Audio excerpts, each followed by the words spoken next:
વડોદરાના વાઘોડિયામાં hit and રનની ઘટના, અજાણ્યા વાહન ચાલકની ટક્કરથી બાઇક ચાલકનું મોત। રવાલ ગામના 20 વર્ષીય સંજય મકવાણાનું મોત થયું છે। ખંધા રોડ પર બન્યો અકસ્માતનો બનાવ। વાઘોડિયા પોલીસ ઘટના સ્થળે પહોંચી તપાસ હાથ ધરી છે। મૃતદેહને જરોદ રેફરલ હોસ્પિટલ ખાતે પોસ્ટમોર્ટમ અર્થે ખસેડાયો। મોરબીમાં ઉમા ટાઉનશીપ પાસે શનિવારે બેફામ કાર ચાલકે 3 લારી અને 2 બાઇકને અડફેટે લેવાનો મામલો છે સામે આવ્યો। સિટી બી ડિવિઝન પોલીસ મથકમાં સ્કોર્પિયો કારના ચાલક વિરુદ્ધ ફરિયાદ પણ નોંધાઈ। પોલીસે મુન્ના રાવલ નામના કાર ચાલકની ધરપકડ કરી। કાર ચાલક નશાની હાલતમાં હોય અકસ્માત સર્જ્યો હતો તેવી કબૂલાત પણ કરી છે। કાર ચાલક આરોપીનું પોલીસે સરઘસ કાઢ્યું હતું। તો પોલીસે આરોપીની ધરપકડ કરી છે અને ત્યારબાદ સરઘસ કાઢ્યું। કાયદાનું ભાન તેને કરાવવામાં આવ્યું હતું। તો એક બાદ એક અકસ્માતની આવી અનેક ઘટનાઓ સામે આવી રહી છે। તો ડ્રિંક એન્ડ ડ્રાઈવના કેસ પણ વધી રહ્યા છે। એવામાં લોકો બીજાના જીવને જોખમમાં મૂકી રહ્યા છે। તો 3 લારી અને આ સાથે બીજા વાહનોને પણ અડફેટે લીધા હતા। અમદાવાદના દ્રશ્યો જોઈ લો। કાર ચાલક એટલો બેફામ બન્યો કે જ્યારે કાર ચલાવતો હતો ત્યારે તણખા પણ ઉડતા હતા। બીજી તરફ રાજકોટમાં એકનું મોત થયું છે। વડોદરામાં પણ આ પ્રકારની ઘટના સામે આવી અને મોરબીમાં પણ કાર ચાલક બેફામ બન્યો। ડ્રિંક એન્ડ ડ્રાઈવનો કેસ।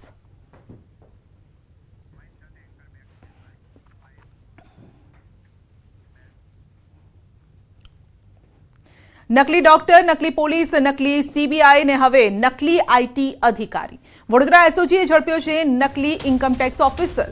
નકલી ઇન્કમટેક્સ ઓફિસર બની અને લાખો રૂપિયા ઠગનારની ધરપકડ કરાઈ છે।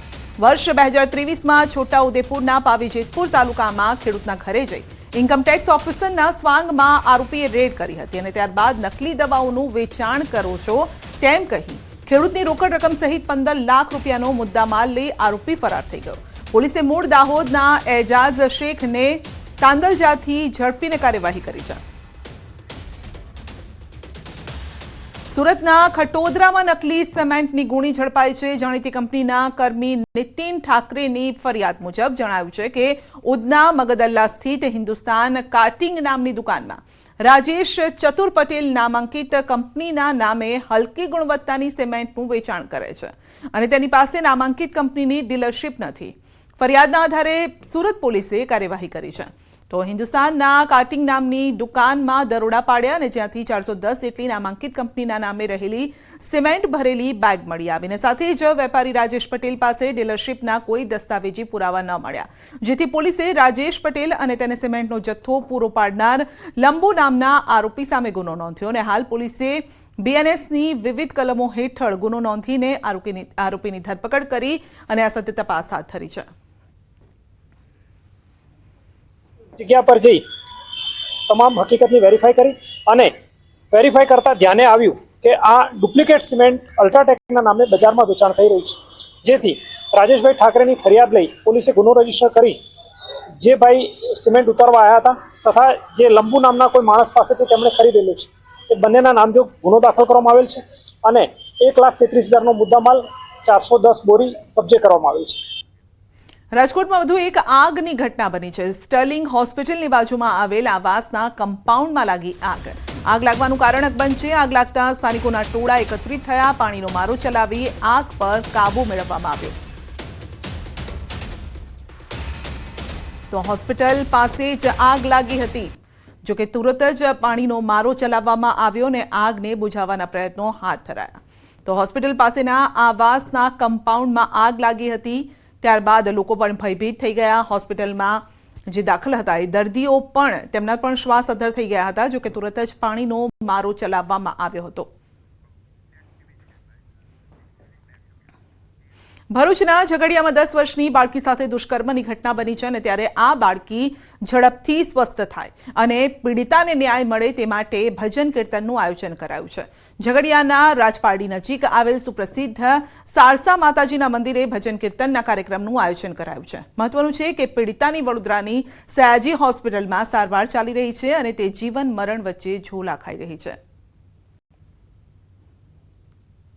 આજે માતાજીના સાનિધ્યમાં આજે અહીં અમે ભજન કીર્તનનો કાર્યક્રમ રાખ્યો હતો, જેના થકી તે બાળકી અને તેના પરિવારને શક્તિ મળી રહે તે આશયથી આજે અમે અહીં સૌ ઉપસ્થિત થયા છે અને આશા રાખીએ કે તેને સ્વાસ્થ્યમાં જલ્દી સુધારો થાય તે સાથે અમે અહીંયા કાર્યક્રમ રાખ્યો છે.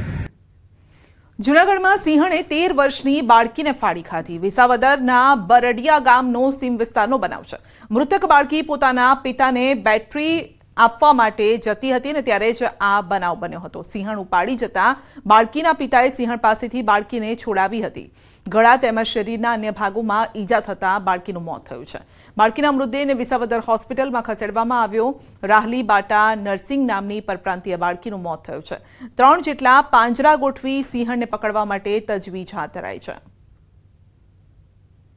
અમારા ગામમાં સાંજે 6:45 વાગે એક એવો બનાવ બન્યો છે. એમપીના મજૂર હતા એ ભાવલભાઈ સામજીભાઈ ગજરાણીયા મજૂર કામ માટે આવ્યા હતા. 2 દીકરીઓ હતી. એ ગામમાંથી એની વાડી આવતી હતી તો એક સિંહણે સુવેરની અંદરથી આવી અને મોટી દીકરી 15 વર્ષની એને સુવેરા દઈને અંદર મારી નાખી. સુરતના હજીરાના અદાણી પોર્ટ પર થયેલ રશિયન વટાણાની ચોરીનો ભેદ ઉકેલાયો છે. હજીરા પોલીસે રશિયન વટાણાની ચોરી કરનાર ટ્રક ડ્રાઈવરને ઝડપી કાર્યવાહી કરી છે. મહત્વનું છે કે થોડા દિવસ અગાઉ ટ્રાન્સપોર્ટરને છેતરી ટ્રક ડ્રાઈવર ₹8,43,000 અને ₹530 25.181 ટન વટાણા લઈને ફરાર થયો. આરોપી રશિયન વટાણાની ડિલિવરી મેળવી તમામ વટાણા લઈને ટ્રક લઈને ફરાર થઈ ગયો. જોકે પોલીસે આરોપીને પકડવા હજીરાથી ભુજ સુધી 700 કિલોમીટરના 300થી વધુ સીસીટીવી ચકાસ્યા અને પોલીસે આરોપીને પકડવા ટ્રક ડ્રાઈવર જેવો વેશ પલટો ધારણ કરી ચોરી કરાયેલ તમામ મુદ્દામાલ સાથે અબ્દુલ મજીદ ઇબ્રાહીમ સુમરાનીની ધરપકડ કરી છે. ગત તારીખ 7/12/2024ના રોજ હજીરા પોસ્ટેમાં BNS 316-361-2 હેઠળ ચોરીનો ગુનો દાખલ કરવામાં આવેલ હતો. ઉપરોક્ત બનાવમાં હજીરા અદાણી પોર્ટ ખાતેથી વટાણાની બેગો જેનું વજન આશરે 25 ટન તથા કિંમત 8,43,530 જેટલું થાય છે તેને ટ્રકમાં લોડ કરાવી જે જગ્યાએ ઉતારવાની હતી તેને બદલે માલિક સાથે છેતરપિંડી કરીને અન્ય જગ્યાએ લઈ જઈ સગે વગે કરવામાં આવેલ હતો. વડોદરામાં વિદેશી યુવતીઓએ ઓફિસમાંથી ચોરી કરી છે. 2 વિદેશી યુવતી સીસીટીવીમાં કેદ થઈ છે. ઓફિસનો દરવાજો તોડી ચોરીને અંજામ આપ્યો. આજવા નિમેટા રોડ પર ઓફિસમાંથી સામાન ચોરીની ઘટના બની. વાઘોડિયાની ખાનગી યુનિવર્સિટીમાં બંને વિદેશી યુવતી અભ્યાસ કરે છે.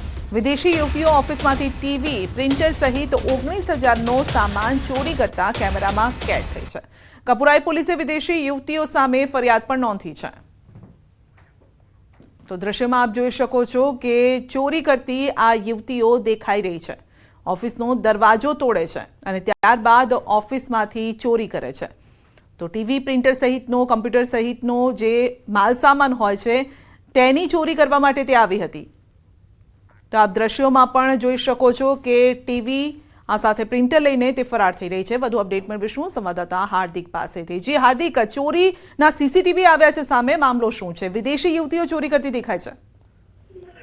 બિલકુલ, જો સમગ્ર મામલાની વાત કરીએ તો વડોદરા શહેરનો જે આજવા નિમિટા રોડ છે ત્યાં અનંત સમૃદ્ધિ નામનો કોમ્પ્લેક્સ આવેલો છે અને ત્યાં જે એક ઓફિસ છે ત્યાં કોઈને જો મકાન કે દુકાન ભાડે લેવું હોય, વેચવું હોય એના માટેની કામગીરી જે છે ચાલતી આવી હતી. ત્યારે થોડા સમય પહેલા જે 2 વિદેશી યુવતીઓ છે ત્યાં તપાસ અર્થે ગઈ હતી અને ત્યારબાદ આ જે વિદેશી યુવતીઓ છે તેમને ભારતીય સ્ટાઇલમાં જે છે તે પોતાના હાથ જે છે તે અજમાવ્યો હતો અને આ જે ઓફિસ છે તેમાંથી જે પ્રિન્ટર, ટીવી સહિતની જે લગભગ 19,000નો મુદ્દામાલ જે છે તેની ચોરી કરી હતી અને ચોરી કરતા જે વિદેશી યુવતીઓ છે તેઓ કેમેરામાં જે છે તે કેદ થઈ ગઈ છે. આ યુવતીઓ વિશે વાત કરીએ તો વડોદરા શહેર એક ખાનગી યુનિવર્સિટી છે, ત્યાં યુવતીઓ જે છે તે અભ્યાસ કરે છે. ત્યારે જે પોલીસ છે તેમના દ્વારા આ જે ફરાર યુવતીઓ છે તેમની જે તપાસ છે, જે શોધખોળ છે તે હાથ ધરવામાં આવી છે. પ્રાથમિક વિગતો સીસીટીવી ફૂટેજ જોયા બાદ પોલીસને મળી છે કે કરીમ તથા ચારબાને ડા ફાતિમા કરીને જે છોકરીઓ છે તેમના દ્વારા જે ચોરી જે છે તે કરવામાં આવી છે. જી હાર્દિક, આપનો આભાર. 30 વર્ષ પહેલા બુટલેગરો બેફામ બન્યા છે. દારૂની હેરાફેરી પર પોલીસની ચાંપતી નજર છે. સુરેન્દ્રનગરના ચોટીલાના નવા ગામની સીમમાં ખેતરમાંથી ઇંગ્લિશ દારૂ સહિતના મુદ્દામાલ સાથે એક શખ્સ ઝડપાયો છે.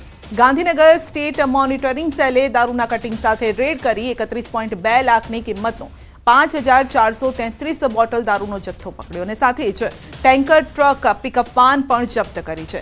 રેડ સમયે દારૂનો જથ્થો મંગાવનાર, કટિંગ કરનાર, ટ્રક ચાલક, પિકઅપ ચાલક, ટેન્કર ચાલક સહિત સામે ગુનો નોંધાયો છે. તો કેસમાં અન્ય 7 શખ્સો નાસી છૂટવામાં સફળ થયા છે અને સ્થાનિક પોલીસને અંધારામાં રાખી એસએમસી ટીમે રેડ કરતા સ્થાનિક પોલીસની કામગીરી સામે સવાલ ઊભા થયા છે.